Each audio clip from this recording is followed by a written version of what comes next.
بسم اللہ الرحمن الرحیم۔ شروع اللہ کے نام سے جو رحم کرنے والا نہایت مہربان ہے۔ دوستو، جہاں ہم اسلام کے باقی معاملات سے غافل ہیں، وہاں ایک خرابی ہماری عبادت کی ٹوپی ہے۔ یہ ٹوپی مسلمانوں کی علاقائی ٹوپی شمار نہیں ہوتی۔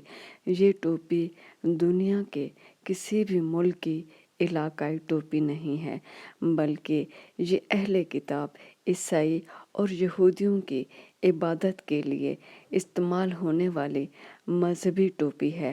اگر داڑھی مونڈ کر کوئی مسلمان علماء کے سامنے آئے تو فوراً اس کو کہا جاتا ہے تم سنت کی پیروی نہیں کرتے، لیکن اگر کوئی اہل کتاب کی مذہبی ٹوپی کا استعمال کرے تو علماء چپ ہو جاتے ہیں۔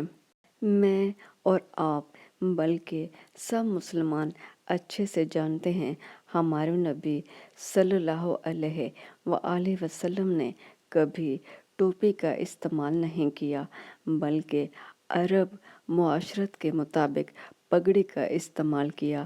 آج پگڑی کے بجائے مساجد اہل کتاب کی مذہبی ٹوپیوں سے بھری ہوئی ہوتی ہیں، اور جبکہ ہمارے نبی حضرت محمد صلی اللہ علیہ وآلہ وسلم کا فرمان ہے مذہب کے معاملے میں اہل کتاب کی پیروی نہ کرنا، کیونکہ انہوں نے مذہب کو رسم و رواج میں لپیٹ کر ایک عمارت میں قید کر دیا اور علماء کو مقرر کر دیا۔